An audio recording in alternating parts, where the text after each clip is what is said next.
The laughter started at exactly 4:47 p.m. on a Friday afternoon in December. Garrett Sullivan heard it before he saw it, that sharp cutting sound that slices through a man's chest like broken glass. He was pushing his mop bucket across the marble lobby of Brennan Aerospace Technologies when the first wave hit him, rolling in from the parking lot through the glass doors that separated the billionaires from the invisible. He didn't need to look up to know what they were laughing at. He already knew. His car, his 1973 Ford Mustang, the one with rust spreading across the hood like a disease. The one with the passenger door that didn't close right. The one that looked like it belonged in a junkyard, not in the parking lot of a $4 billion aerospace company. Garrett kept mopping. He'd learned a long time ago that the best way to survive was to stay invisible. Keep your head down, do your job, don't give them anything to remember. But today they weren't going to let him disappear. The voice belonged to Brad Hutchinson, Vice President of Operations. 44 years old, Harvard MBA, drove a Tesla Model S Plaid that cost more than Garrett made in 4 years. Brad was the kind of man who measured his worth by the size of his office and the fear in other people's eyes. Garrett stopped mopping. "Come outside for a second." Brad's voice carried that particular tone of superiority that rich men use when they want to remind you of your place. "Natalie wants to see something." Natalie Brennan, the CEO, the woman who owned everything, the building, the company, the patents, the future. The woman who had never once looked Garrett in the eye in the 3 years and 11 months he'd worked here. Garrett felt something cold settle in his stomach. He needed to finish the lobby floor. The ammonia solution was already drying in streaks. "The floor can wait." Brad's smile didn't reach his eyes, didn't even try. "This is important." Garrett leaned his mop against the wall and followed Brad through the glass doors into the California afternoon sun. December in Palo Alto meant 62 degrees and cloudless skies, the kind of weather that made rich people believe they deserved their fortunes. The parking lot was crowded. At least 60 employees had gathered in a loose semicircle, and at the center of it all stood Natalie Brennan. She was 43 years old and looked younger. Auburn hair pulled back so tight it could cut, designer suit that probably cost more than a semester at Stanford. She held a wireless microphone in one hand and a champagne flute in the other. "Ah, there he is." Natalie's voice carried across the lot, amplified by the speaker system someone had set up. "Our guest of honor." Garrett stopped walking. Every eye in the crowd turned toward him. 60 executives in $2,000 suits, all looking at the man in gray coveralls with oil stains under his fingernails. "Come on, don't be shy." Don't." Natalie gestured him forward with the champagne glass, the crystal catching sunlight like a weapon. "We're doing our quarterly innovation showcase. You know the drill. Everyone shows off their new rides, talks about the future of transportation, and I thought, why not include everyone, even our support staff?" Laughter rippled through the crowd like a contagion. Garrett didn't move. 4 years. 4 years of mopping floors and emptying trash cans and cleaning toilets that executives couldn't be bothered to flush. 4 years of being invisible. And now this woman who had never learned his name, who walked past him every day like he was a piece of furniture, was putting him on display like a circus animal. "That is your car, isn't it?" Natalie pointed at the Mustang parked in the far corner of the lot, isolated from the Teslas and Porsches like a leper. The vintage model." More laughter. Louder this time. Someone shouted about salvage yards. Someone else mentioned time machines. Garrett felt his jaw tighten. He thought about Kate. He thought about the night she died, holding his hand in that hospital room, her voice barely a whisper against the machines that couldn't save her. "Don't let them bury it, Garrett. Don't let them win." He thought about the engine hidden beneath that rusted hood. The engine she'd helped him build. The engine that could change everything. And something shifted inside him. Something that had been locked away for 14 years, buried under grief and shame and the weight of broken promises. "You want to see if it runs?" The laughter stuttered to a halt. Natalie raised an eyebrow, surprised that the furniture had spoken. Excuse me, Garrett started walking toward the Mustang. You want to see if my car runs? I'll show you. The crowd parted like water around a stone. He could feel their eyes on his back, could hear the whispers starting up. What's he doing? Is he serious? This should be good. He reached the Mustang and put his hand on the door handle. The metal was warm from the afternoon sun, familiar, comforting. Like touching Kate's hand. Like coming home to something that didn't exist anymore. Sullivan. Brad's voice carried a warning now, uncertainty creeping in at the edges. Maybe you should just... Garrett opened the door and slid into the driver's seat. The interior smelled like old leather and motor oil and something else. Something that only Garrett could identify. Chanel No. 5. Kate's perfume. Faint now, almost gone, but still there. Still with him after all these years. He put his hands on the steering wheel and closed his eyes. I'm sorry. The words were so quiet, even he barely heard them. I tried to stay invisible, Kate, but they won't let me. Then he turned the key. The engine didn't sputter. It didn't cough. It didn't wheeze or groan or make any of the sounds you'd expect from a 51-year-old car with rust on its hood and a maintenance worker who couldn't afford proper repairs. Instead, it sang. A deep, smooth, powerful harmonic that rolled across the parking lot like thunder. The sound was unlike anything the crowd had ever heard. Not from a car, not from a plane, not from any machine ever built by human hands. It was pure, perfect, alive, like an orchestra made of metal and physics and something that shouldn't be possible. The laughter stopped. Every single person in that parking lot went silent. Garrett revved the engine once, twice, 3 times. Each time that impossible sound filled the air, vibrating in their chests, making their teeth hum. Making them question everything they thought they knew about thermodynamics and energy conservation, and the laws that governed the universe. Natalie's champagne flute slipped from her fingers and shattered on the asphalt. Garrett killed the engine, stepped out of the car, and walked back toward the building without looking at anyone. His heart was hammering in his chest, adrenaline making his hands shake, but his face remained calm, expressionless. The mask he'd worn for 4 years holding firm for a few more seconds. Wait. Natalie's voice had lost its mockery, stripped down to something raw and confused. Wait, what was that? What kind of engine? But Garrett was already gone, disappearing through the glass doors, returning to his mop and his bucket and his invisibility. Behind him, the crowd stood frozen, staring at the rusted Mustang like they'd just witnessed a miracle, because they had. They just didn't know it yet. Natalie couldn't sleep that night. She lay in her penthouse bedroom 37 floors above San Francisco, staring at the ceiling and listening to that sound replay in her mind. That engine. That impossible engine. She'd been around cars her whole life.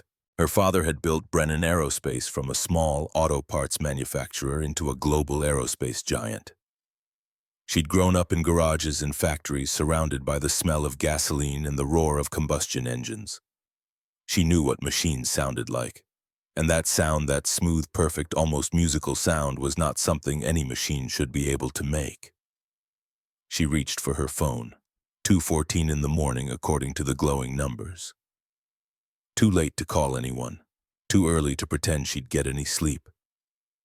Brad, I need you in my office tomorrow morning. 6 a.m. The phone rang 4 times before he answered, his voice thick with sleep and confusion. Natalie, it's 2 in the morning. I need everything you can find on Garrett Sullivan. Employment history, background check. I want to know where he came from, where he worked before, what he did before he started pushing a mop around my building. Silence on the other end. Then that janitor. You want me to investigate the janitor?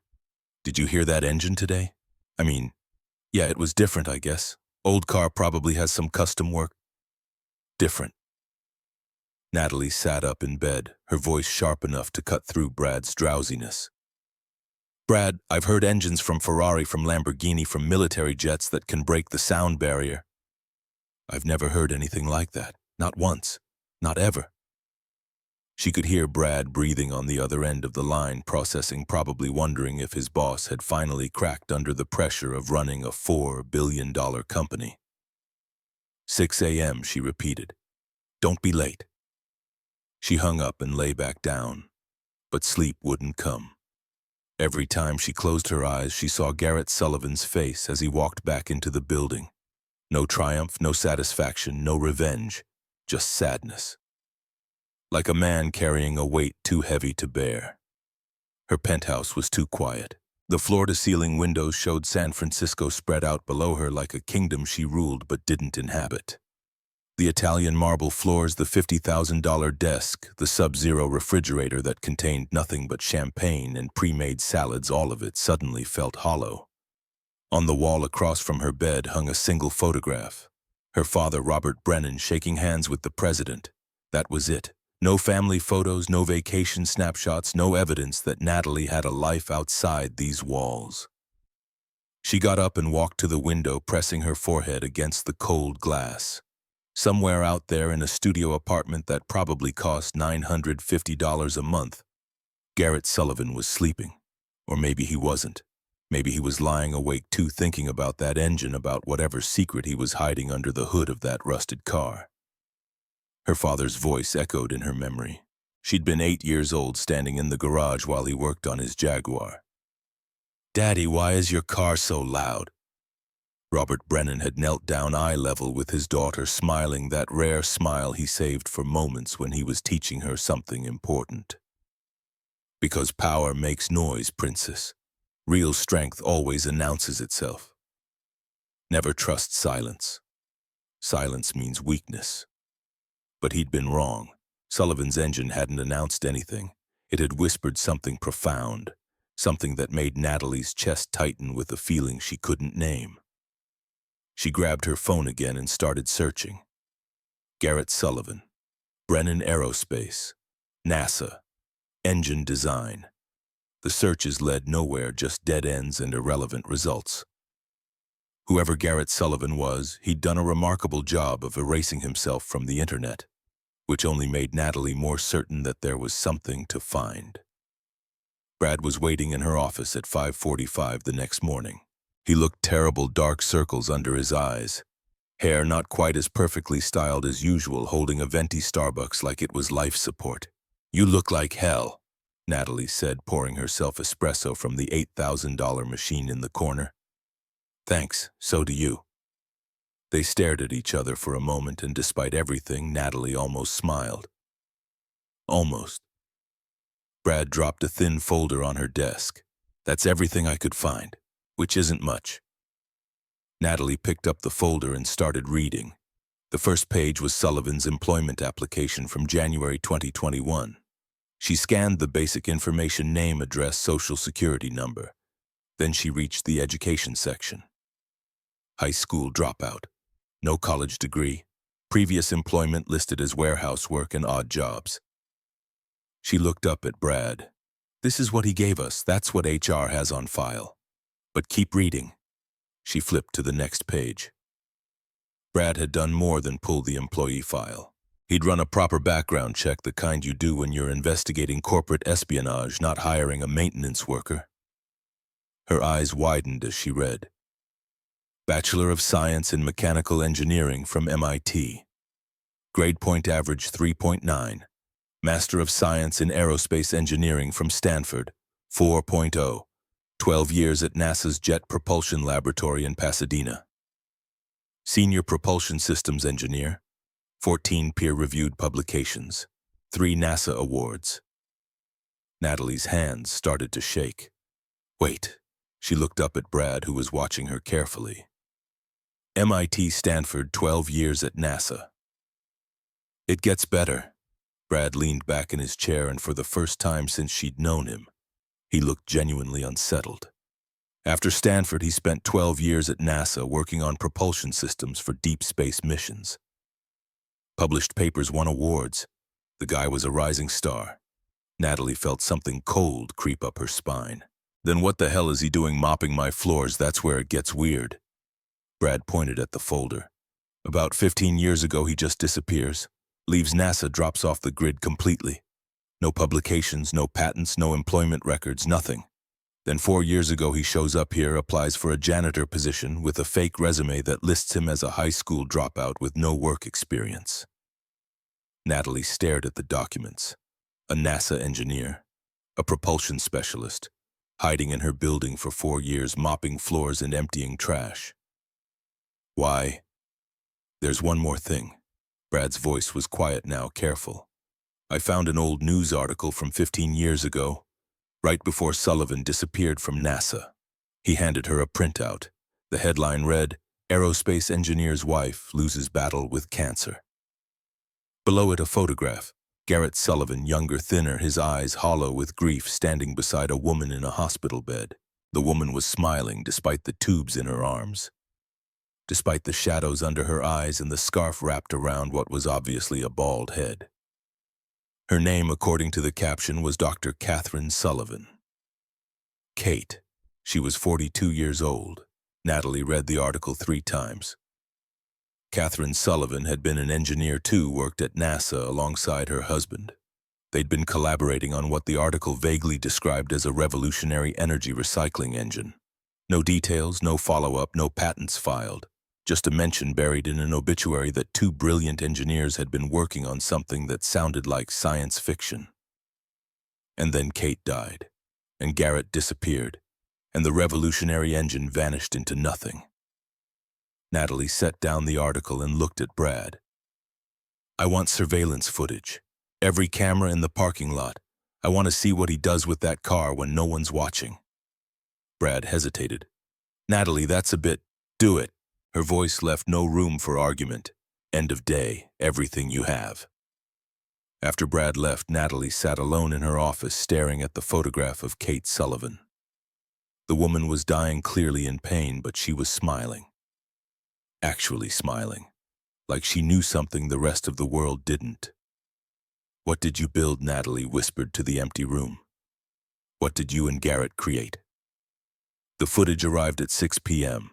Natalie locked her office door, turned off her phone, and settled in to watch 3 weeks of security camera recordings. The first video showed Garrett arriving at work at 5:30 in the morning, parking the Mustang in the same four-corner spot, the same routine every single day. Nothing unusual. The second video showed him leaving at 11 p.m., 3 hours after his shift ended, but he didn't go straight to his car. Instead, he walked to the trunk, opened it, and pulled out a small toolbox. Natalie leaned closer to the screen. Garrett popped the hood of the Mustang and started working. The camera angle wasn't perfect, but she could see him adjusting components, connecting wires to some kind of handheld diagnostic device. This wasn't casual maintenance. This was engineering. Precise, methodical, professional. She fast-forwarded through 3 weeks of footage. Same pattern every night. Garrett stayed late, worked on his car for 2 or 3 hours, then drove home. Nobody noticed. Nobody cared. He was just the janitor. Then she found it.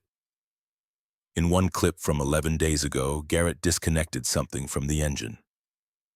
Natalie paused, rewound, zoomed in as much as the grainy footage would allow. A fuel line.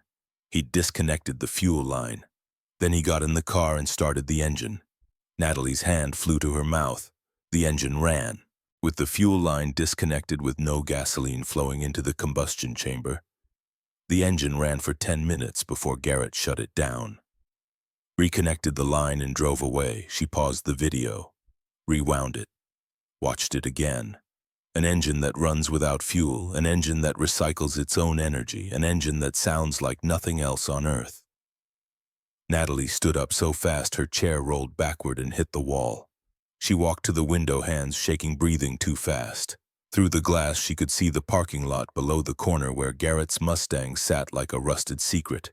She pulled out her laptop and started searching. Revolutionary energy recycling engine, thermal regeneration, NASA propulsion systems. The searches led her down a rabbit hole of theoretical physics papers and government databases until she found it. A patent filing from 2008. Title: Thermal Regenerative Propulsion System with Closed-Loop Energy Recycling. Inventors Garrett Sullivan and Dr. Catherine Sullivan. Filing date March 15, 2008. Grant date June 22, 2009. And then at the bottom of the document, the detail that made Natalie's blood run cold. Assignee Brennan Aerospace Technologies. Assignment note acquired from original inventors pursuant to settlement agreement June 2009. Natalie read it again. Then again. The words didn't change. Her father's company. Her company had acquired the patent from Garrett and Kate Sullivan in June 2009, right after Kate was diagnosed with cancer, right before she died. The room tilted. Natalie grabbed the edge of her desk to steady herself. Her entire life, the company, the fortune, the legacy she'd spent 43 years trying to live up to was built on this. On a patent acquired from two desperate people who were watching cancer destroy everything they'd built together. She picked up her phone with trembling hands and dialed. The call rang 6 times before Vincent Aldrich answered, his voice groggy with sleep. "Natalie, do you know what time it is, Vincent?" She could barely get the words out. "I need to know about Garrett Sullivan." Silence on the other end. Long, heavy silence. "Tell me about Garrett Sullivan, Vincent." More silence, then a long, weary sigh. "How much do you know?" "I know he worked at NASA. I know he had a wife who died. I know he developed a technology that someone stole from him 15 years ago." Natalie's voice was shaking now, cracking at the edges. "What I need to know is whether that someone was my father." The silence stretched into eternity. "Then I think you'd better come to my house. There are some files your father left with me, files he never wanted you to see." Natalie was in her car before Vincent finished speaking. Vincent Aldrich lived in a mansion in Atherton, 20 minutes from the office, but a world away in terms of old money and established power. He'd known Natalie since she was a child, had bounced her on her knee at company picnics, had given the eulogy at her father's funeral 7 years ago. Now he stood at his front door at 10:45 at night, an old man in a bathrobe holding a manila folder that seemed to weigh more than the world. "Come in." His voice was tired in a way that had nothing to do with the late hour. "I made coffee. You'll need it." He led her to his study leather chairs, oak desk walls lined with books that had actually been read. On the desk sat the folder 2 inches thick, stuffed with papers that looked like they'd been handled many times over many years. "Your father was a complicated man."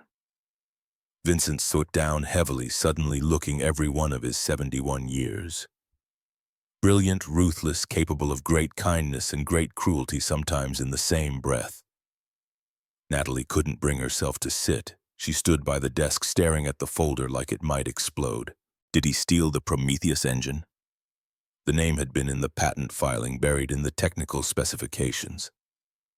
Prometheus, named after the Greek titan who stole fire from the gods. Vincent picked up the folder, held it for a moment, then handed it to her.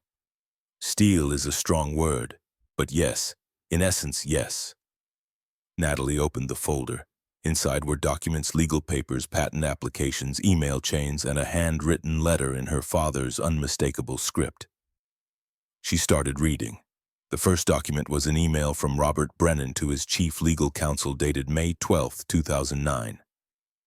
"Jim Daniel and Catherine Sullivan approached us yesterday requesting $500,000 in funding. In exchange, they're offering 30% equity in their Prometheus engine technology. I've reviewed their preliminary patents. This is billion-dollar technology, thermal regenerative propulsion. If it works, and their proof of concept suggests it does, it will revolutionize the entire aerospace industry." But the Sullivans are naive. They need money desperately. Kate's cancer bills are crushing them. They're vulnerable. Strategy threaten IP violation lawsuits based on their NASA work. Drag out litigation. They can't afford lawyers, force a settlement, full patent assignment, zero compensation, airtight NDA. They'll never recover financially or professionally. Budget $2.5 million for legal fees. Projected ROI $2 to $5 billion over 20 years, Robert. Natalie's hands began to shake so badly she nearly dropped the papers. The next document was a legal memo from June 18, 2009. "Settlement executed today. Daniel and Catherine Sullivan have signed full patent assignment. All Prometheus technology rights now belong to Brennan Aerospace. Compensation $0. 50-year NDA with $10 million penalty clause. Notes: Daniel Sullivan cried when he signed. Literal tears on the documents. Catherine Sullivan, very ill in wheelchair, refused to look at me. Her last words: "You're destroying something beautiful."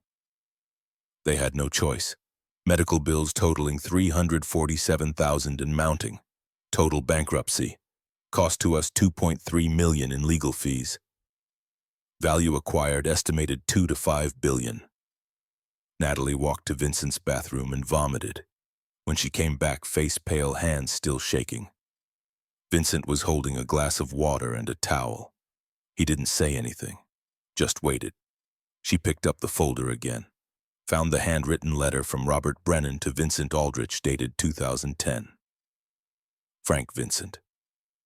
I know you disapprove, but business isn't about morality. It's about survival. The Sullivans came to me in desperation. Kate was dying. They needed money. I saw an opportunity. That's what makes a successful businessman. The ability to see opportunity where others see tragedy.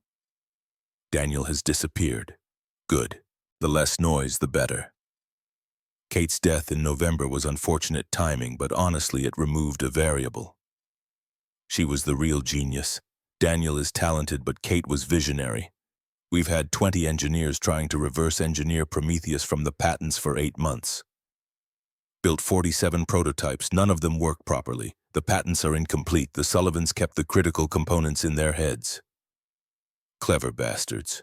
But it doesn't matter. At least they can't develop it with someone else.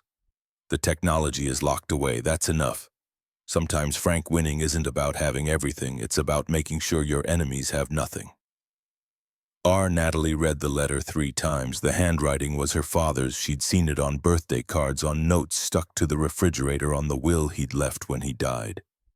The same hand that had written "I love you, sweetheart" had also written "Your enemies have nothing." She looked up at Vincent, who was watching her with sad, tired eyes. He didn't just steal the technology. Her voice was barely a whisper. He destroyed them. While Kate was dying, while they were drowning in medical bills, he used that against them. Vincent nodded slowly. Yes. And then when she died, he called it unfortunate timing, like she was just an inconvenience, an obstacle. The tears came then, hot and bitter. Natalie didn't try to stop them. I spent my whole life trying to live up to his legacy, trying to prove I was worthy of the Brennan name. And it was all built on this, on destroying 2 good people while the wife was dying of cancer. Vincent stood and walked to his antique safe. He opened it with a combination Natalie couldn't see, then pulled out a second smaller envelope, sealed with wax. Your father wrote this 2 weeks before he died. Pancreatic cancer, stage 4. The doctors gave him 3 months. He handed the envelope to Natalie, his hands shaking almost as badly as hers. He asked me to give this to you if you ever found out about the Sullivans. Quote, let her know who I really was. Natalie broke the seal and pulled out 3 handwritten pages. Her father's last confession. My dearest Natalie, if you're reading this, you've discovered what I did to Garrett Sullivan and his wife. Good. You deserve to know who your father truly was. I'm dying. 3 months left, and for the first time in 65 years, I'm afraid, not of death, of judgment, of meeting Catherine Sullivan wherever we go next. You want the truth? Here it is. I was a monster. The Sullivans came to me desperate. Kate was dying. Bills were crushing them. They had technology worth billions, but zero capital to develop it. They trusted me. Instead, I saw prey. I used lawyers to tear apart their lives, threatened to bankrupt them with IP litigation, drew out the process while medical bills drowned them. Then I offered a settlement, give me everything or lose everything. Daniel cried when he signed. Kate, in her wheelchair, bald from chemotherapy, weeks from death, looked at me and said, "You're destroying something beautiful. I hope you can live with that." I could. And I did. Kate died 5 months later. Daniel disappeared. I built a $4 billion empire. But here's what nobody knows. I didn't stop at patent theft. After they signed the NDA, I made sure Garrett Sullivan never worked again, blacklisted him from every aerospace company, called personal contacts at Boeing, Lockheed, SpaceX, Blue Origin, flagged his name in industry databases as litigation risk, had lawyers send cease and desist letters to any company that interviewed him, monitored his bank accounts to ensure he stayed poor. Why? Because I was terrified. Terrified that if he rebuilt, if he found another partner, he'd expose what I'd done. So I destroyed his career. Permanently. Catherine Sullivan died hating me. Garrett Sullivan vanished. And I built my empire on their corpses. I'm not asking for forgiveness. I don't deserve it. I only want you to know who I was. Ruthless, paranoid, brilliant, and utterly, completely alone. Do you know why I never remarried after your mother left? Not because I loved her too much, because no one stays with a monster. Do you know why I worked 80-hour weeks, not dedication? Because going home meant facing silence. Do you know why I died alone in a hospital room with only Vincent beside me? Because that's what I deserved. Natalie, you can be different. You have a heart I never had, a conscience. Don't become me. Don't let this legacy bury you. If you meet Garrett Sullivan, and I think you will tell him I'm sorry. Tell him he won. Tell him Catherine's Prometheus engine deserves to see daylight. And if you can, my dearest daughter, fix what I destroyed. Be the person I could never be. I love you despite everything. Your father. P.S. I tried to develop Prometheus. 20 engineers, 8 years, 200 million invested. Every prototype failed because Garrett and Kate kept the critical components in their heads. The technology I stole worthless without them. I destroyed 2 lives for nothing. That's my legacy. Natalie finished reading. The letter fell from her hands, pages scattering across Vincent's Persian rug.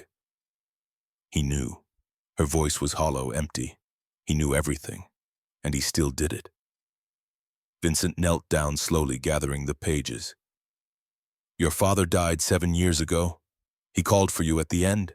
The nurses said he kept asking where you were. I was in Tokyo. Business trip. Natalie's voice was mechanical now, shock settling in like frost. I didn't know he was dying. He didn't tell me. He didn't want you to see him weak. Vincent stood holding the pages carefully. His last words were, tell Natalie I'm sorry. For everything. Tell her to be better than me. Natalie looked at the old man who'd been her father's best friend for 42 years. The question came out before she could stop it. Why didn't you stop him, Vincent? You knew what he was doing. Vincent's face crumpled. Because I was a coward. I valued our friendship more than doing what was right. I've lived with that for 15 years, every single day. The room was silent except for the grandfather clock in the corner ticking away seconds that couldn't be taken back. What do I do now? Natalie whispered. Vincent walked to the window, looking out at the manicured lawn, the perfect hedges, the wealth that bought beauty but not redemption. Your father spent his whole life taking from people who couldn't fight back. He died rich, powerful, and completely alone. In that hospital room, do you know what he said to me? I wasted my life. I built an empire of sand. Vincent turned back to face her.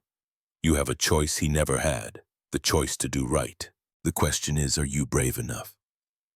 Natalie stood on shaking legs. She gathered the folder. The letter, all the evidence of her father's sins, and held them against her chest like armor. I don't know, she said honestly. I don't know what I am anymore. She walked to the door. Vincent followed, but slowly, like he was walking to his own execution. Thank you for keeping these, for telling me the truth. Make it right, Natalie. Fix what your father destroyed. It's the only way to escape his shadow. Natalie paused at the door. If I make it right, I'll lose everything. The company, the reputation, everything he built. Maybe. Vincent's voice was gentle now, almost kind. But you'll gain what he never had, what the ability to look in the mirror without hating the person you see. Natalie stepped out into the California night. The air was cold for December, carrying the smell of eucalyptus from the nearby tree. She stood beside her Mercedes, the folder of evidence heavy in her arms, and looked up at the stars. Somewhere in this city, Garrett Sullivan was sleeping. Or maybe he wasn't. Maybe he was lying awake thinking about the engine in his Mustang, about the wife he'd lost, about the life that had been stolen from him. Her father's voice echoed in her memory. Fix what I destroyed. But how? How do you fix 15 years of stolen dreams? How do you give back a life that can never be returned? Natalie thought about Garrett's face that afternoon when he'd climbed out of the Mustang after showing them all what his engine could do.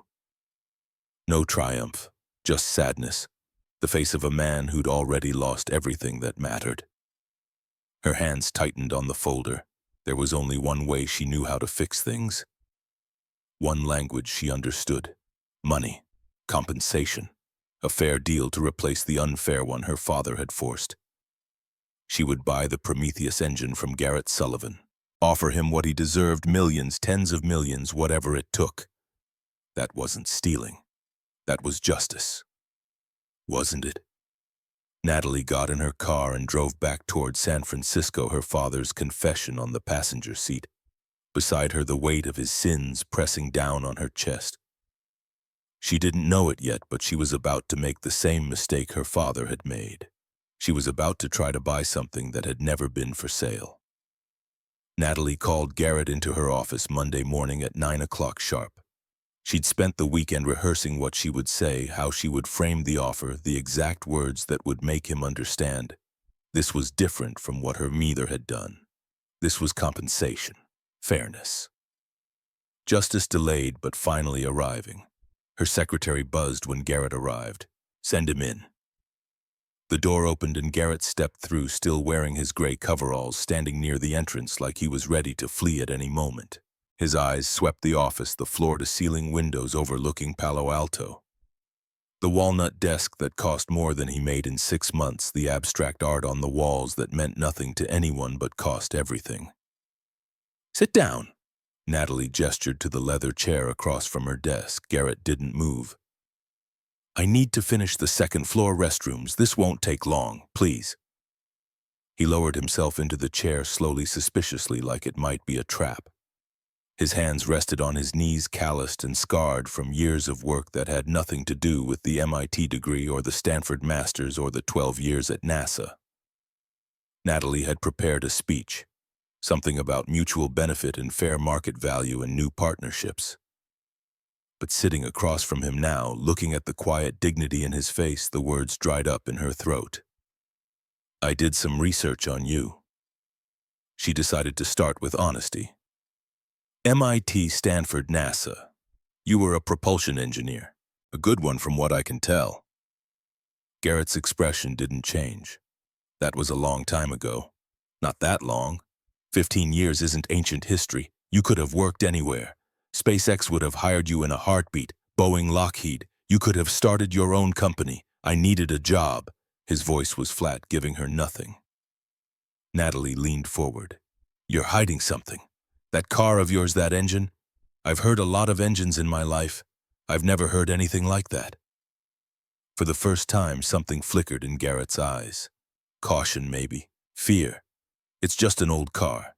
Then you won't mind selling it to me. Natalie pulled out the checkbook she'd prepared, the Mont Blanc pen her father had given her for her 30th birthday. I'll give you $50,000 cash today. More than that car is worth by any measure. It's not for sale. 100,000. No. 200,000. Natalie's voice was rising now. Frustration bleeding through the professional veneer.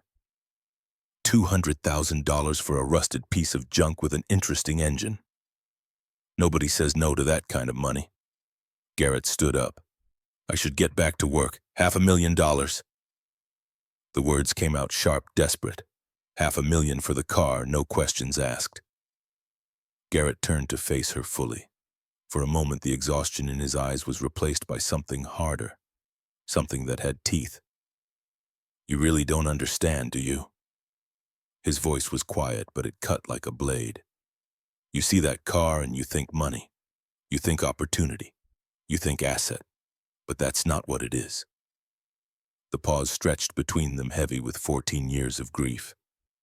That car is all I have left of my wife. Every time I turn that key, I hear her voice. Every mile I drive, I feel her beside me.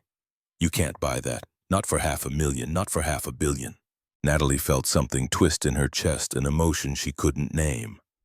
Shame, maybe, or the first stirrings of understanding. Everyone has a price, she said, but the conviction had leaked out of her voice. No, Garrett shook his head slowly. Everyone doesn't. Some things are sacred, some things matter more than money. But you wouldn't understand that, would you? You've never lost anything that couldn't be replaced. He walked to the door, then stopped without turning around. I know who your father was. I know what he did, what he built, and I know what he destroyed to build it. Natalie's blood went cold. What are you talking about?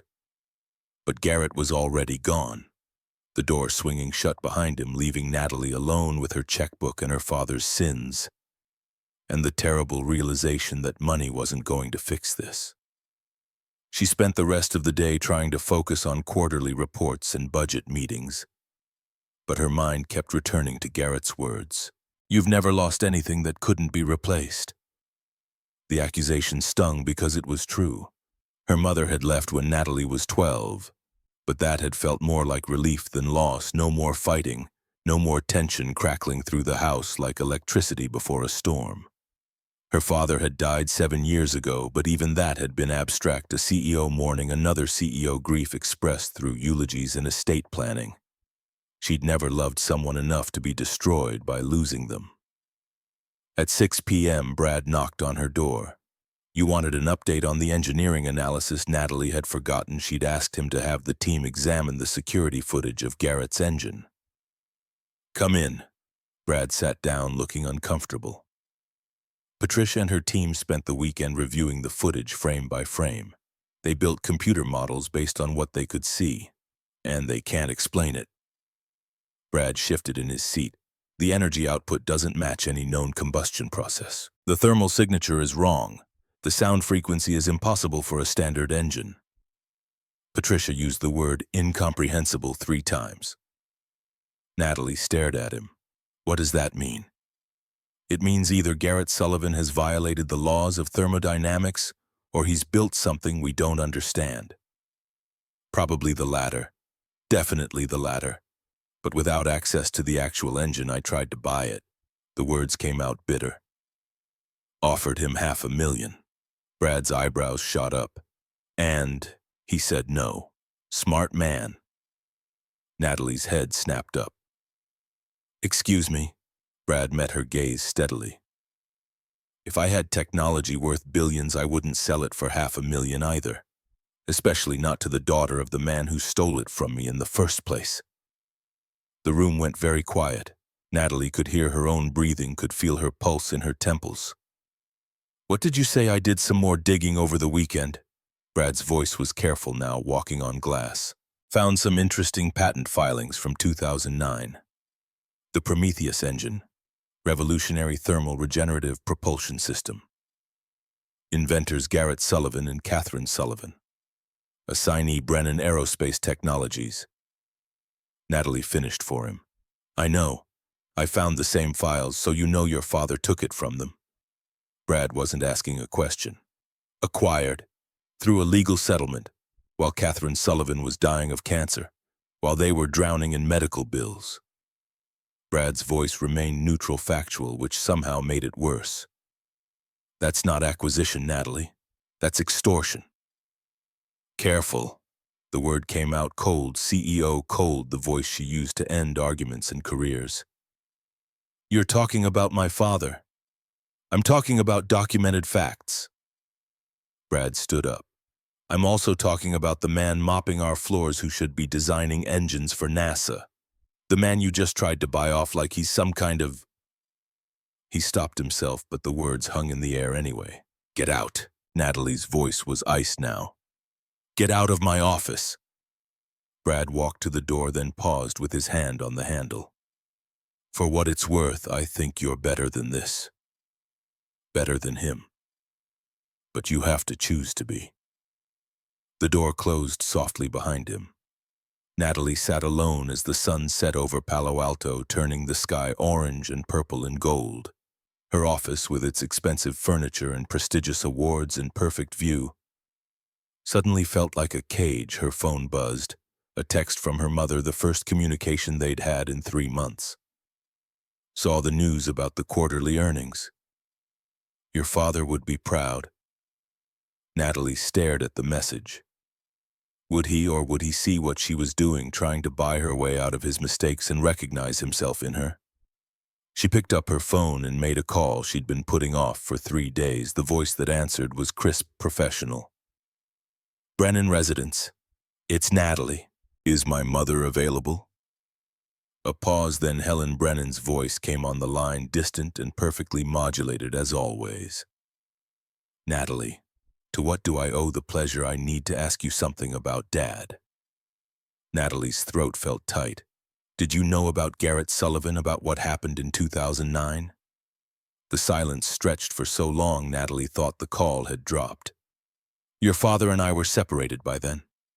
Helen's voice had gone carefully neutral. I knew very little about his business dealings. But you knew something. Another long pause. I knew he'd acquired some kind of engine technology. I knew there had been legal complications. I knew he was working longer hours than usual, drinking more. She stopped, and when she continued, her voice was softer, almost sad. I knew he was becoming someone I didn't recognize. Did you try to stop him? The laugh that came through the phone was bitter. I tried to stop your father from many things over 23 years of marriage, Natalie. I never succeeded once, that's why I left. Natalie closed her eyes. Did he ever express regret about Sullivan? About your father didn't do regret. Helen's voice was firm again. He did justification. He did rationalization. He did whatever mental gymnastics necessary to convince himself that what he wanted was the same as what was right. The words hit harder than Natalie expected. Isn't that what she'd been doing? Convincing herself that buying the Prometheus engine was justice, when it was really just acquisition with better PR. Why are you asking about this now? Helen's tone had shifted, concern creeping in. Natalie, what have you done? Nothing yet, but I'm about to. Be careful. Your father's legacy is complicated. You don't have to carry all of it. After they hung up, Natalie sat in the darkening office and made a decision. If Garrett wouldn't sell her the engine, she'd do what her father had done. She'd make sure he had no other option. She picked up the phone and called Brad back. I need you to do something for me. Keep your voice steady, CEO, steady. I need you to terminate Garrett Sullivan's employment, effective immediately. Brad's voice came through sharp with disbelief. What? Why? I don't need a reason. I'm the CEO. I can fire anyone I want. Natalie, this is insane. What are you? Security will escort him out tomorrow at noon. Make sure he doesn't take anything from the building. The line was quiet for a long moment. When Brad spoke again, his voice was cold. I'll handle it, but you should know this is exactly what your father would have done. I know. Natalie hung up before he could say anything else. She sat alone in her office as night fell completely, the city lights below like stars that had fallen to earth. She told herself she was protecting the company, protecting her father's legacy, protecting everything they'd built.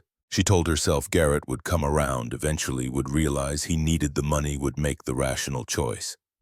She told herself a lot of things that night. None of them were true. Security escorted Garrett out of Brennan Aerospace at 11:47 the next morning. Natalie watched from her office window as he crossed the parking lot, flanked by 2 guards in dark suits who looked uncomfortable with the assignment. Garrett didn't argue, didn't make a scene, didn't give them the satisfaction of a reaction. He just walked with quiet dignity to his Mustang, got in and turned the key. That sound again. Even from 12 floors up, even through reinforced glass, Natalie could hear it. That impossible, beautiful sound. Then he drove away, and Natalie was left with silence and the growing certainty that she'd just made a terrible mistake. The certainty became conviction 6 days later when her phone rang at 3 in the morning. It was Patricia Blackwell, her head of engineering, and she was watching television. "Turn on Channel 4.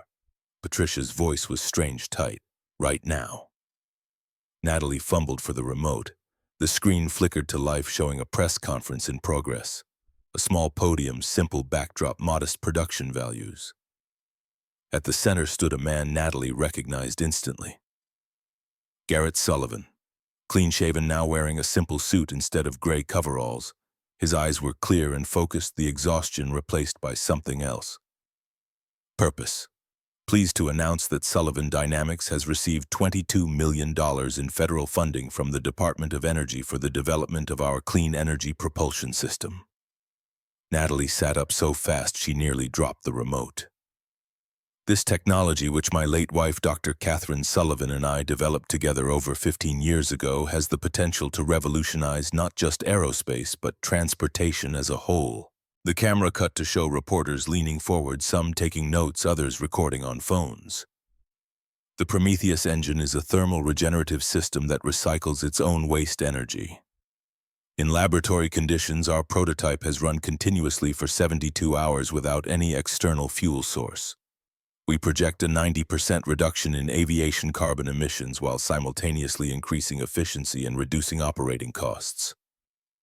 A reporter's hand shot up. "Mr. Sullivan, is it true that this technology was stolen from you 15 years ago?" Garrett paused. The room went silent except for the click of camera shutters. "There will be a time to discuss the history of this technology. Right now, I want to focus on the future, on what the Prometheus engine can do for the world. My wife believed this technology could help people. That's what matters. That's what I'm here to honor." Another reporter stood. "Sources inside Brennan Aerospace confirmed the company recently launched a secret effort to replicate your technology using stolen patents. Did CEO Natalie Brennan try to steal from you again?" Garrett's face remained impassive. "I have no comment on ongoing matters." The camera zoomed in on a banner behind the podium.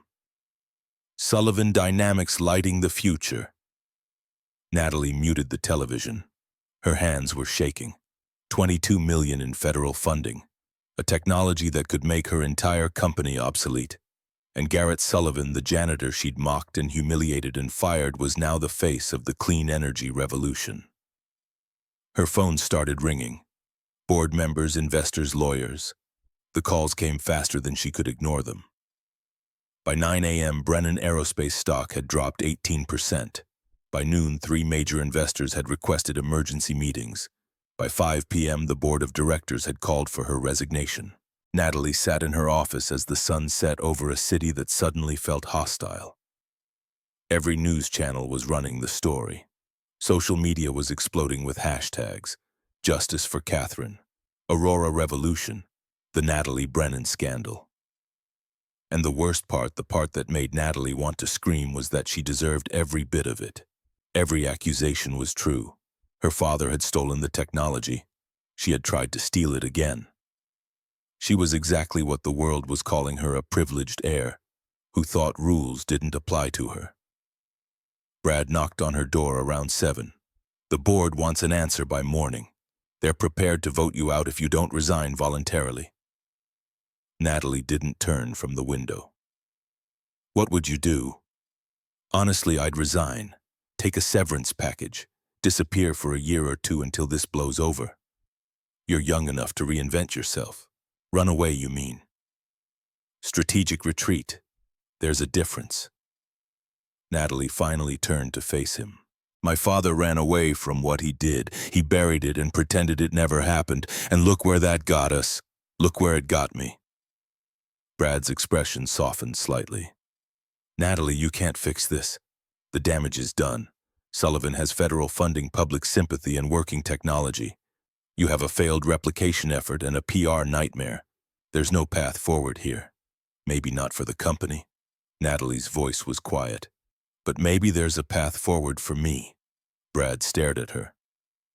"What are you talking about?" "I'm talking about doing something my father never did, something I've never done. She walked to her desk and picked up her car keys. I'm talking about telling the truth. Natalie, wait. Think about this. But she was already walking out the door, leaving Brad standing alone in her office, wondering if his boss had finally lost her mind. Natalie drove for 45 minutes before she found the address. Sullivan Dynamics operated out of a converted warehouse in Oakland, a modest building with simple signage and a parking lot that held maybe a dozen cars. Through the windows, she could see lights burning despite the late-hour engineers working machines humming. Progress being made. She parked her Mercedes beside the rusted Mustang and sat for a long moment, gathering courage that had always come easily when she was spending money or issuing orders but felt impossibly heavy now. Then she got out and walked to the front door. It was unlocked. She stepped inside and found herself in a workshop filled with engine components, diagnostic equipment, and the organized chaos of serious innovation. A dozen engineers looked up from their work, surprised to see a stranger in an Armani suit standing in their workspace. At the center of it all stood Garrett Sullivan, hands covered in grease, eyes fixed on Natalie with an expression she couldn't read. Everyone out. His voice was quiet but carried authority. The engineers hesitated. Boss, are you sure now? They filed past Natalie without a word, glancing back over their shoulders as they went. In 30 seconds, the workshop was empty except for the two of them. Garrett wiped his hands on a rag. How did you find this place? It's listed in the federal grant documentation. Public record. Natalie took a breath. I came to apologize. The silence stretched between them like a wire pulled too tight. I read my father's files. Natalie's voice was steady despite the fear churning in her stomach. I know what he did to you, to Kate. I know how he stole your work and destroyed your careers. I know he threatened you with lawsuits you couldn't afford to fight. I know he took everything. Garrett's expression didn't change. And you think an apology fixes that? No. Nothing fixes it. Natalie forced herself to meet his eyes. I just needed you to know that I understand what my family took from you. Do you? Garrett's voice was soft but had an edge sharp enough to draw blood. Do you understand what it's like to watch your wife die knowing you can't afford better treatment because someone stole your life's work? Do you understand what it's like to mop floors for 4 years? Invisible to everyone, carrying a secret that could change the world? But having no way to share it, Natalie felt tears building behind her eyes but refused to let them fall. No, I don't. I'll never understand that. Garrett walked to a shelf and pulled down a thick binder, its pages yellowed with age and use. These are the complete Prometheus specifications. Everything Kate and I developed. Everything your father couldn't steal because we kept it in our heads. Natalie looked at the binder, confused. Why are you showing me this? I'm testing you. Garrett held the binder out to her. Take this home. Study it. If you can understand what Kate and I built, not just the mechanics, but the philosophy, the reasoning, the heart of it, then maybe you're capable of being different from your father. What if I can't?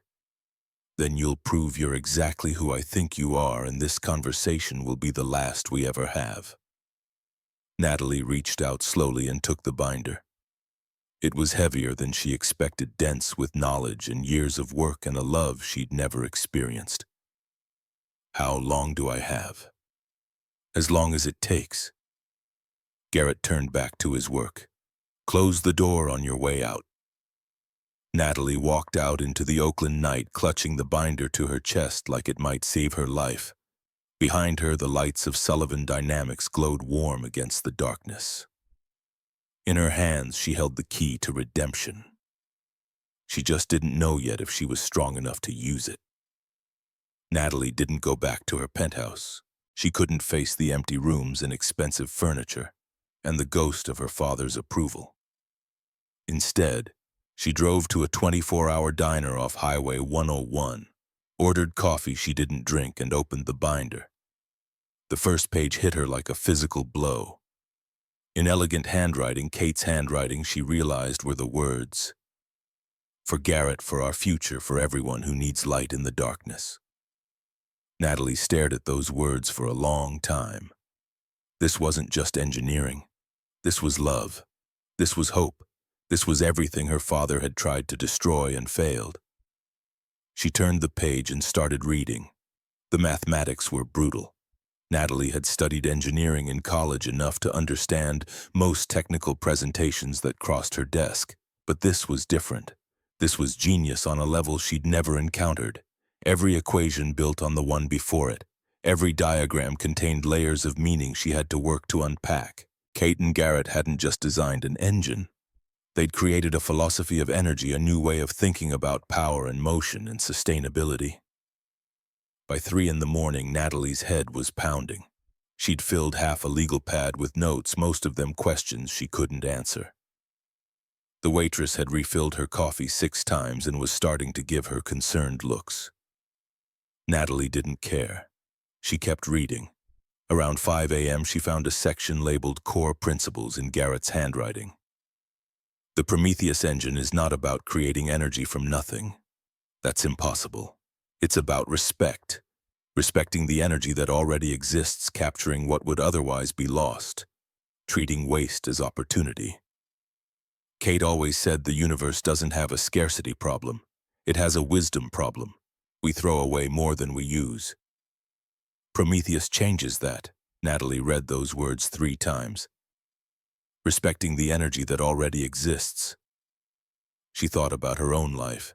The energy she'd wasted on appearances, on competition, on proving herself to people who didn't matter.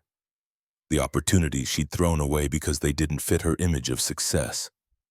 The relationships she'd burned because maintaining them required effort she wasn't willing to give.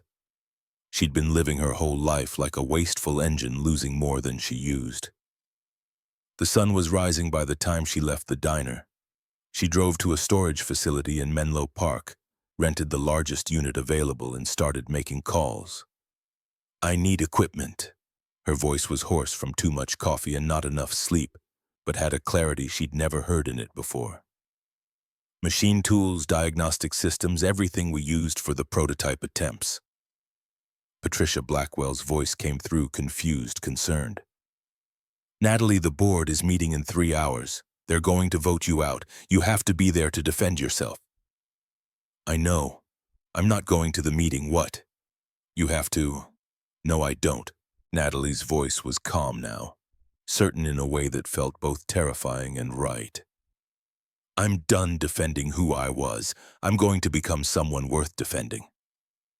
She hung up before Patricia could argue.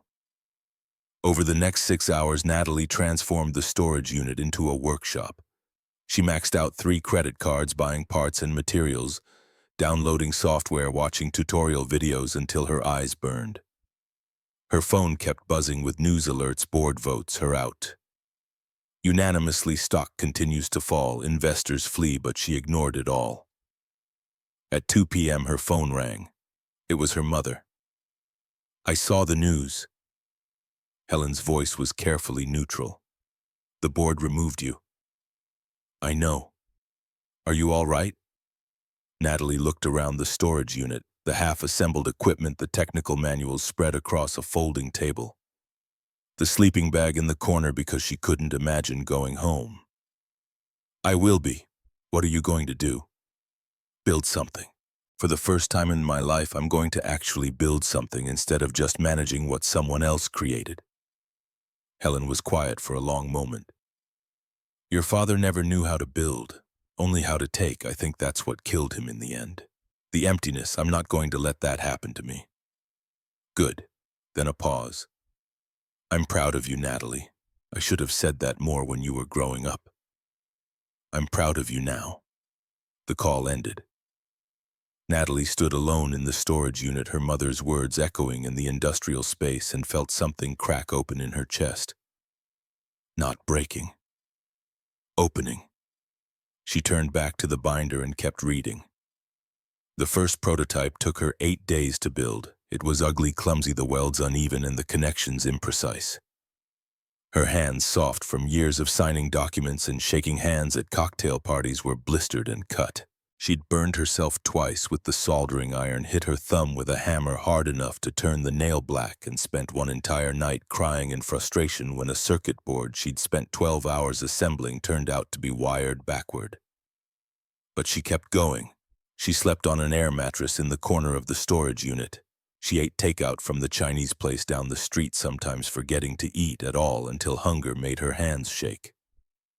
She showered at a truck stop 3 blocks away. She talked to no one except the delivery drivers who brought her supplies and looked at her like she might be having some kind of breakdown. Maybe she was, but it felt more like a breakthrough. On day 8, she connected the power cell to her prototype and held her breath. The system activated. Energy began to flow through the circuits she'd painstakingly assembled. The regenerative loop engaged. For 4 seconds it worked.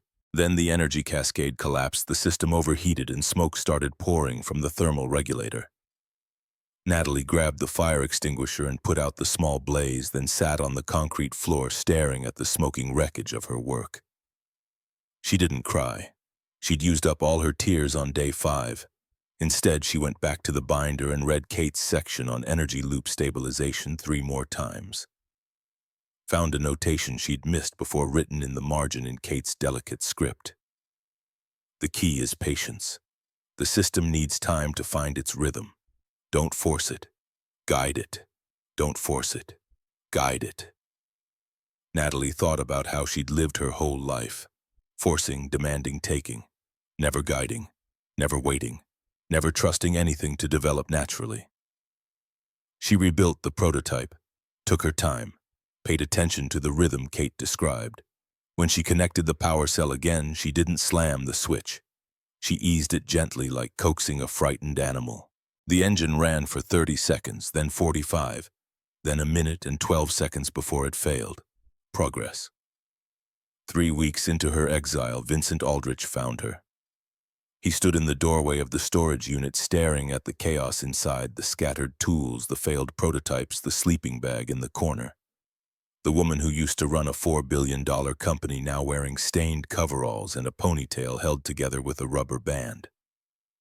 My God. His voice was barely a whisper.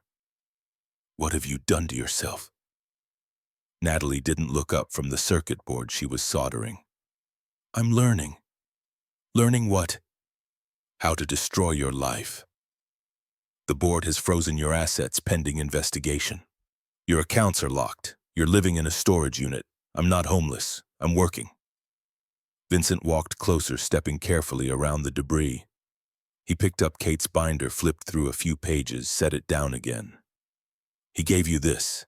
He's testing me. If I can build the engine, he'll know I'm serious about being different. And if you can't? Natalie finally looked up. Her eyes were bloodshot and exhausted, but there was something in them Vincent had never seen before. Something that looked almost like peace. Then I'll keep trying until I can. Vincent pulled up a folding chair and sat down with a heavy sigh. The board is talking about criminal charges.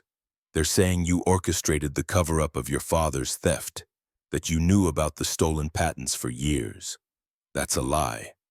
I didn't know until last month. I know that. But they need someone to blame. Your father's dead. You're not. Vincent pulled an envelope from his jacket. Before I came here, I liquidated some of my own holdings. Cash untraceable. It's not much, about $80,000, but it should keep you going for a while. Natalie stared at the envelope. Why would you do that? Because I failed your father once. I watched him do terrible things and said nothing. I won't make the same mistake with you. Vincent pressed the envelope into her hands. Be better than him, Natalie. That's all I ask. He stood to leave, then paused at the door. For what it's worth, I think Kate Sullivan would have liked you. The person you're becoming, I mean. Not the person you were. Then he was gone, leaving Natalie alone with her work and Kate's binder and the ghost of a woman she'd never met but was learning to admire more every day. The breakthrough came on day 37. Natalie had rebuilt the prototype 9 times. Each version got a little better, ran a little longer. She'd learned to read Kate's handwriting like a second language, to anticipate Garrett's logic, to understand the philosophy behind every design choice. And finally, something clicked. It wasn't a dramatic moment, no lightning bolt of inspiration, no sudden revelation, just a quiet understanding that had been building for weeks. Pieces falling into place one by one until the whole picture became clear. The Prometheus engine wasn't just about energy recapture, it was about harmony. Every component had to work with every other component, not against it. The system couldn't be forced or dominated. It had to be balanced, guided, respected. Just like Kate had written. Natalie made one final adjustment, a small change to the energy flow regulator, something she'd overlooked a dozen times before. She connected the power cell, held her breath, and activated the system. The engine started. Smooth, quiet, perfect. Natalie watched the diagnostic readouts, waiting for the collapse, waiting for the overheat warning, waiting for failure. 5 minutes passed. 10, 20. The energy loop held. The system recycled its own output, feeding back into itself, sustaining motion without external fuel. It wasn't perpetual, nothing was perpetual, but it was close. Closer than anything she'd ever seen. Natalie sat down on the concrete floor and cried. Not from exhaustion, though she was exhausted. Not from relief, though she was relieved. She cried because for the first time in her life, she had built something real, something true, something that mattered. And she cried because she understood now what Garrett had lost. The woman who had written those notes, who had dreamed these dreams, who had poured her heart into this impossible vision, she was gone. And all the money and power in the world couldn't bring her back. Natalie cried for Kate Sullivan, a woman she'd never known and could never thank. And somewhere in those tears, she found the person she wanted to become. She called Garrett the next morning. "It works, the engine. I built it. It's been running for 14 hours. Silence on the other end. "Did you hear me? I said I built it. I heard you." Garrett's voice was strange, guarded, but something else too. Something that might have been surprise. "You actually did it. I want to show you. I want you to see that I understand what you and Kate created. Not just the mechanics, the meaning, the philosophy." "Why does that matter to you?" Natalie gripped the phone tighter. "Because I need you to see that I'm not my father. I need someone, anyone, to believe that people can change, that I can change." More silence. "Then where are you?" She gave him the address. "I'll be there in 2 hours, don't touch anything." Garrett arrived at exactly the time he said he would. He walked into the storage unit without speaking, his eyes moving across the failed prototypes in the corner, the tools scattered across workbenches, the binder lying open to a page covered in Natalie's handwritten notes. Then he saw the engine, still running, that smooth, quiet hum filling the space. The diagnostic screens showed stable readings, the energy loop holding perfectly. Garrett walked closer. He examined every connection, every circuit, every component. He checked the readings, ran his own diagnostics, monitored the system for any sign of degradation. 15 minutes passed in silence. Finally, he turned to face Natalie. "How long did this take you?" 37 days. "And you built it alone?" "No help from anyone, no help. Just the binder and a lot of trial and error." Garrett looked back at the engine. "This configuration, the adjustment you made to the flow regulator, it's not in the binder." Natalie nodded. "I know. I figured it out on my own. It's based on something Kate wrote in the margins about harmony, about every component working with every other component. I realized the original design had a small imbalance in the feedback loop. The change corrects it." Garrett stared at her, and for the first time since she'd met him, his expression showed something other than grief or anger. "You improved it. You actually improved our design." "I didn't mean to. I was just trying to make it work." "No." Garrett shook his head slowly. "Kate and I spent 7 years on this engine. We knew that imbalance was there, but we couldn't figure out how to fix it. And you found the answer in 37 days. He walked to the binder and picked it up, flipping through the pages, slowly looking at Natalie's notes and calculations and questions written in the margins alongside Kate's original text. She would have liked this. His voice was quiet now, almost gentle. Kate. She would have liked seeing her work continue, seeing someone else understand what we were trying to do. I wish I could have met her. So do I. Garrett set down the binder and turned to face Natalie fully. You know what she told me once, right before she died? She said the Prometheus engine wasn't just about energy. It was about faith. Faith that the universe gives us what we need if we're wise enough to accept it. Faith that waste can become wealth and loss can become gain. He paused, and in that pause, 14 years of grief and anger seemed to shift slightly, making room for something new. She said that someday the right person would find our work and carry it forward. Someone who understood that technology isn't about power. It's about service, about helping people. Natalie felt tears burning in her eyes again. I'm not sure I'm that person. No, you're not. Not yet. Garrett's voice was still gentle but honest. But you might be becoming her, and that's more than I ever expected. He reached out his hand. Natalie stared at it for a moment, not understanding. I need a partner. Sullivan Dynamics is growing faster than I can handle alone. The federal grant is just the beginning. We've got interest from airlines, from governments, from companies all over the world. I need someone who understands the technology, who believes in the mission, and who has the skills to navigate the business side of things. You want me to work with you? I want to give you a chance to prove who you are. Not your father's daughter, not the CEO who fired me, but the woman who spent 37 days in a storage unit destroying her hands and her reputation and her pride just to understand what two people built out of love. Natalie looked at his hand, rough, calloused, the hand of a man who had lost everything and refused to give up. She thought about her own hands, blistered now, scarred, transformed. She took his hand and shook it. I'll work harder than anyone you've ever met. I'll do whatever it takes to earn this.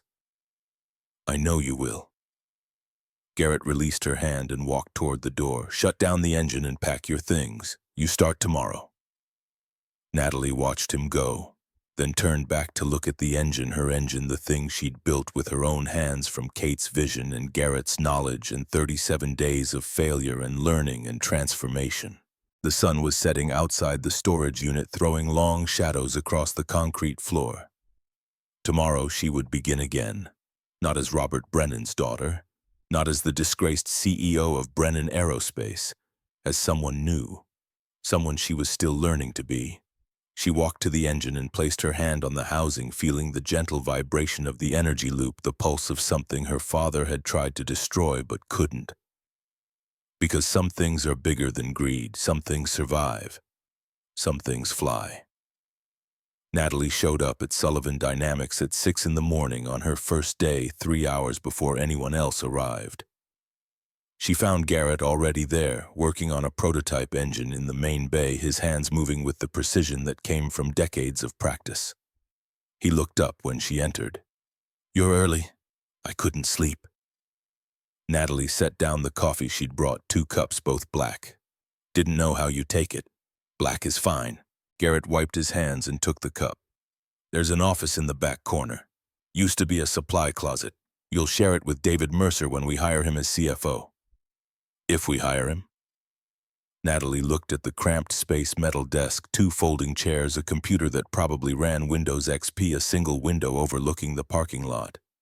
It was smaller than her bathroom had been in the penthouse. It's perfect. Garrett raised an eyebrow. You used to have a corner office with a view of the entire Bay Area. I used to be a lot of things. Natalie met his gaze steadily. What do you need me to do? For the next 3 months, Natalie learned what it meant to build something from nothing. She answered phones and filed paperwork and negotiated with suppliers who hung up when they heard the name Brennan. She learned to fix the ancient coffee maker when it broke, to unclog the toilet when the plumber was too expensive, to stay late reconciling spreadsheets because they couldn't afford an accountant. The other engineers didn't trust her at first. They'd all heard the stories, the CEO who mocked their boss, the heiress who tried to steal their technology. They watched her with suspicious eyes, waiting for her to fail. waiting for her to reveal that this whole redemption act was just another scheme. Natalie didn't blame them. She just kept working. One night, about 6 weeks in, she was alone in the workshop running diagnostics on a new prototype when Garrett appeared beside her. "It's midnight." His voice was gentle but firm. "Go home. I want to finish these tests. The Boeing meeting is in 3 days. If we don't have solid data, the tests can wait." Garrett pulled up a chair and sat down. "You've been here since 6 this morning. You've been here since 6 every morning for 6 weeks. When's the last time you slept more than 4 hours?" Natalie tried to remember and couldn't. "I'm fine." "No, you're not. You're burning out, and then you'll be useless to everyone, including yourself." "I can't stop." Natalie's voice cracked despite her best efforts. "Every time I slow down, I think about everything I did, everything my father did. I think about how many years you lost because of us. How Kate died without ever seeing her work recognized. I can't just go home and watch television and pretend everything's okay." Garrett was quiet for a long moment. Then he started talking about Kate, about how when she was dying, when they both knew she only had a few weeks left, he'd wanted to spend every minute at her bedside. Hold her hand, tell her he loved her, make up for all the time they'd lost fighting for the patents, fighting against Robert Brennan, fighting to survive. "You know what she said?" Garrett's voice was soft now, filled with a grief that had aged like wine instead of fading.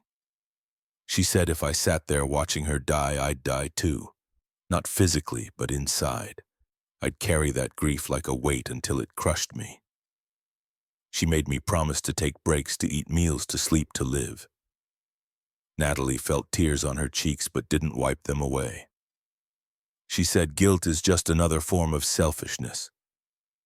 When we punish ourselves, we're making everything about us, our pain, our redemption, our story. But real change isn't about punishment.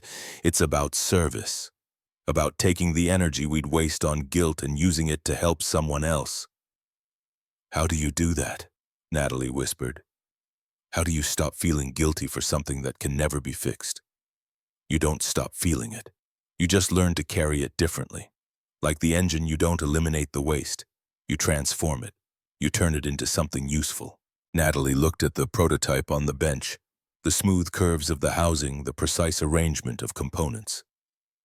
Kate's design improved by her own hands. "I don't know if I can do this." "Be the person you need me to be. The person Kate would have wanted." "Neither do I." Garrett stood up. "But I'm willing to find out." "Are you?" Natalie nodded. "Then go home. Get some sleep.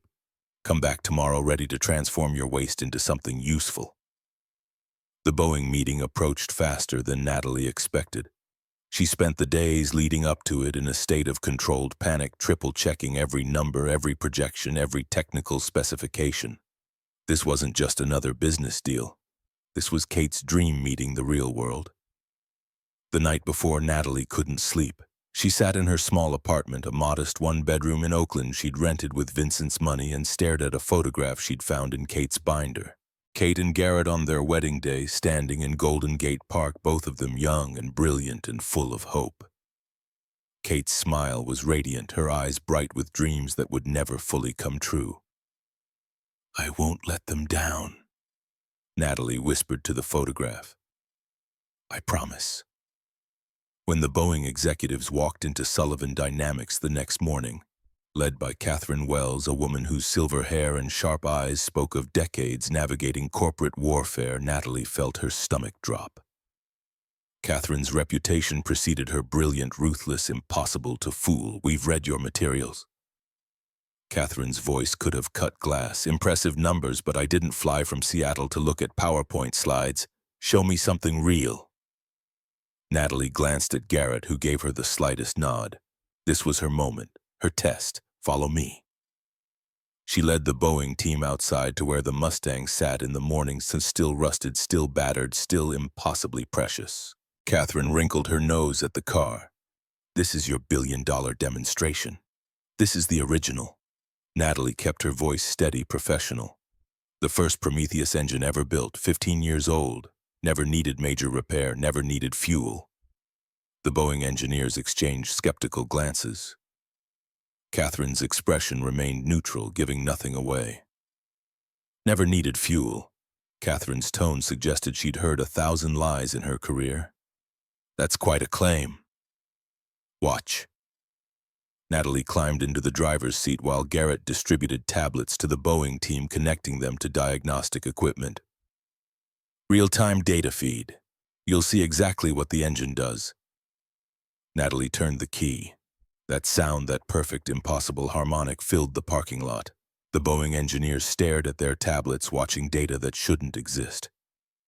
Energy recycling through a closed loop, sustaining itself, growing stronger instead of weaker. One engineer, a man who looked like he'd designed engines for 30 years, whispered, "That violates the second law of thermodynamics." "No." Natalie's voice carried quiet authority. "It respects it. We're not creating energy. We're refusing to waste it." The demonstration lasted an hour. Natalie answered every technical question, walked them through every component, explained the philosophy Kate had embedded in the design. She didn't oversell, didn't exaggerate, just showed them the truth. When it was over, Catherine stood silent for a long moment, staring at the Mustang like it had just rewritten the rules of physics, which in a way it had. "I've been in aerospace for 32 years. Catherine's voice had lost its edge, replaced by something close to wonder.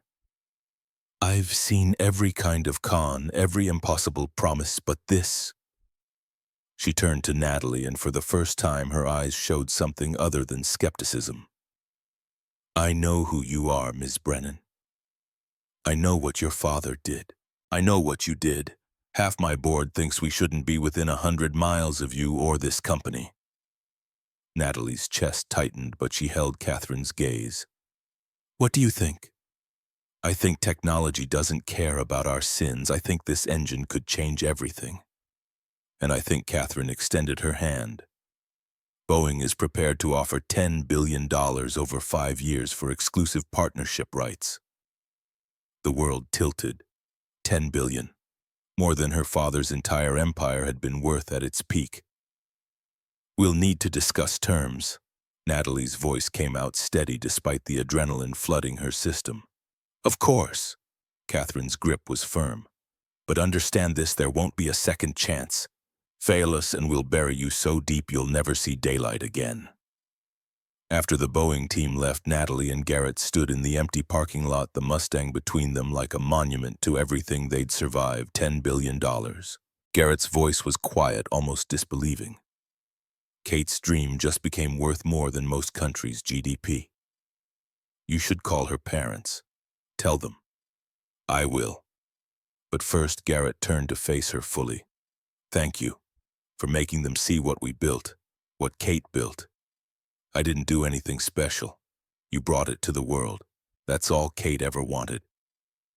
The partnership announcement made global news within hours, but not everyone celebrated. 3 weeks later, a process server appeared at Sullivan Dynamics. Natalie opened the envelope to find a lawsuit from the Brennan Aerospace Board. $500 million in damages, a lifetime ban from aerospace. "They're trying to destroy us." Natalie's hands shook, holding the papers. "They can't compete, so they're going to drown us in legal fees." Garrett read through the lawsuit with that same calm expression he'd worn when Robert Brennan destroyed his life 15 years ago. "This is nothing new. Your father did the same to Kate and me. Tried to make us so afraid of the process that we'd surrender. And you couldn't fight because you had no money." Natalie's voice was bitter. "But we can fight now. Boeing Money Connections lawyers." "That's not the point." Garrett set down the papers. "You have connections, don't you? Journalists who've been investigating Brennan Aerospace. Lawyers who believe in whistleblowers. You want me to fight publicly. I want you to defend what we're building, not for your reputation, for the mission." Natalie thought about what that meant. If I go public, everything comes out. The theft, the cover-up, all of it. My mother, my brother, they'll be destroyed by association. I know. "Is that what you want, revenge on the Brennan family?" Garrett's expression softened. "Natalie, I spent 15 years fantasizing about revenge. But Kate was right about something else. Revenge is just another form of waste. It consumes energy better spent on creation. Then why fight? Because this isn't revenge. It's truth. Your father built an empire on lies. Every dollar Brennan Aerospace ever made came from what he stole from us. You can't undo that, but you can stop hiding from it. He walked to the window, looking out at the Mustang. Stand up and tell the world this is what happened, this is who my father was, and this is who I choose to be instead. That's not revenge, that's liberation. Natalie's press conference was scheduled for a Tuesday morning. She stood backstage in a simple black suit, no designer labels, no armor of wealth. Her hands were shaking. You don't have to do this. Garrett's presence beside her was steady. We could settle quietly. No. Natalie shook her head. I spent my whole life running from hard truths. That ends today. Are you scared? Terrified? Kate used to say that vulnerability is the price of transformation. If it doesn't scare you, it isn't real change. The stage manager appeared. Ms. Brennan, they're ready. Garrett squeezed her hand. Go make the right choice. The conference room was packed. Journalists, investors, lawyers, everyone who mattered in aerospace had come to see Natalie Brennan's reckoning. She walked to the podium, set down her prepared notes, and pushed them aside. I had a speech prepared.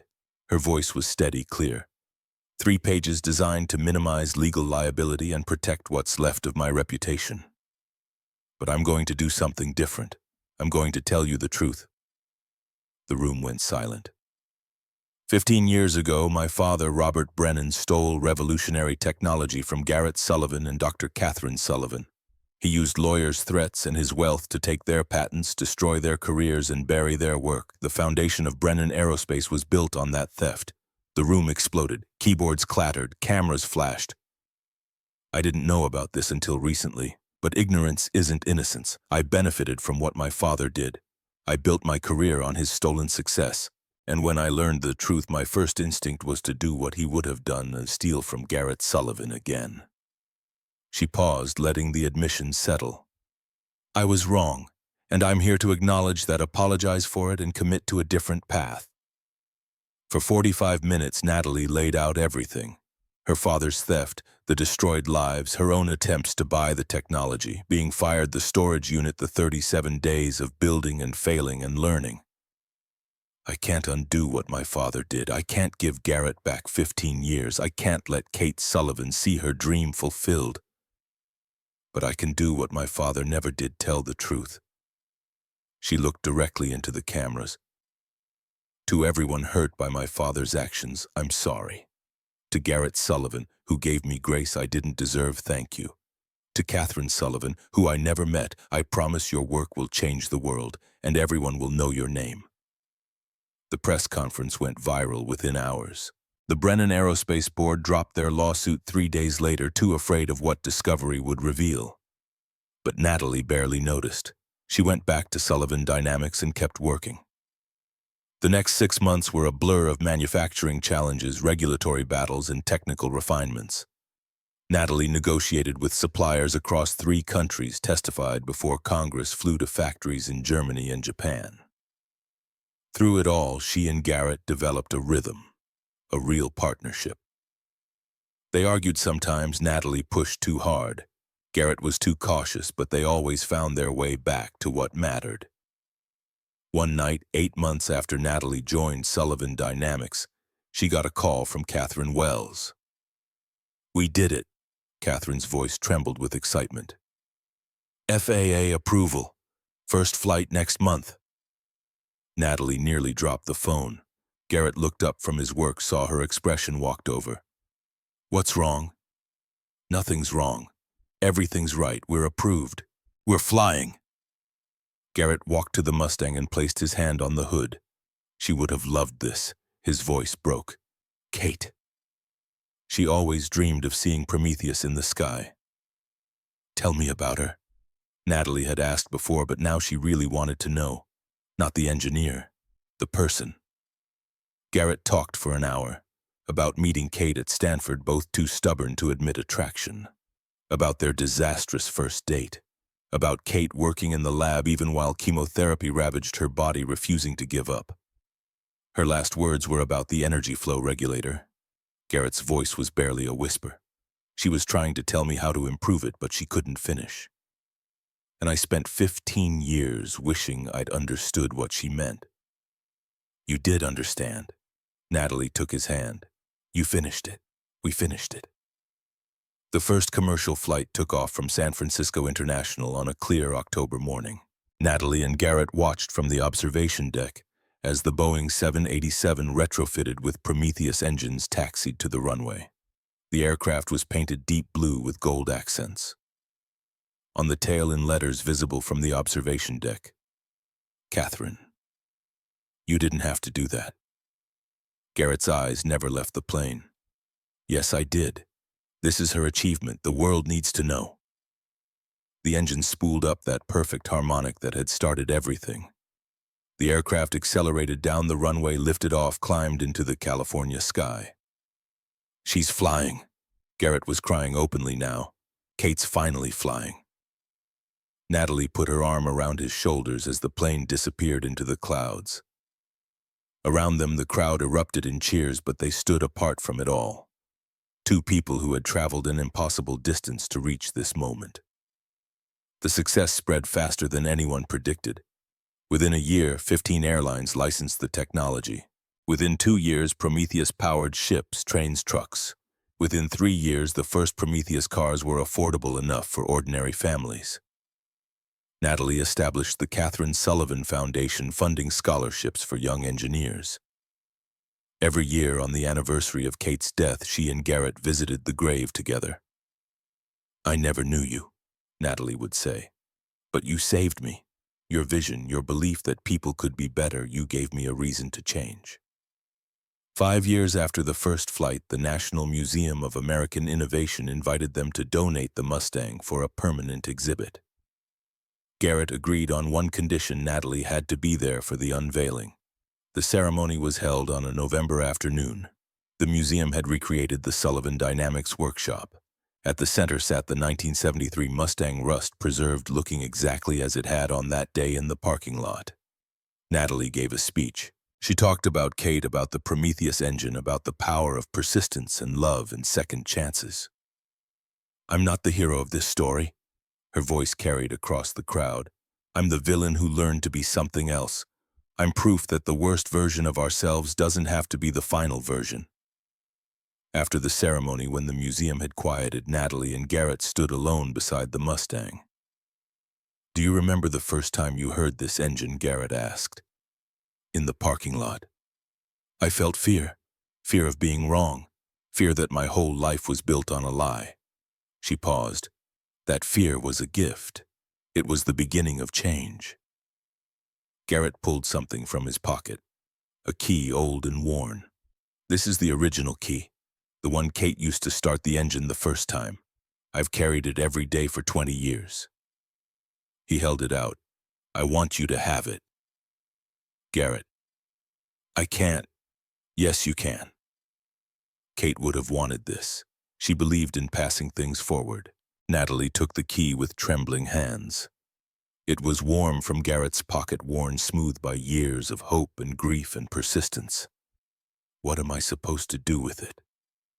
Remember, every time you doubt yourself, hold this key. Remember what it started. Remember that worth isn't measured in shine or status, but in what you build, what you protect, and what you're willing to sacrifice to make things right. Natalie closed her fingers around the key.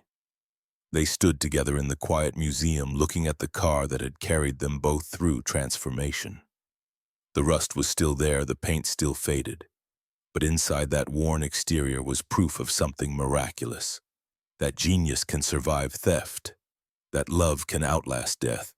That the people who mock old cars and quiet janitors sometimes learn the hardest lesson of all. That worth isn't measured in appearance but in substance. The museum lights dimmed. But the story continued in every Prometheus aircraft crossing the sky, every clean energy vehicle on the road. Every young engineer studying Kate's designs. Some revolutions start with a bang, others start with a whisper, and some, the ones that matter most, Start with a rusted car and impossible engine, and two people brave enough to believe that even the most broken things can be made to run again. The janitor got his justice. The CEO got her redemption. And the old car everyone laughed at became the machine that changed the world.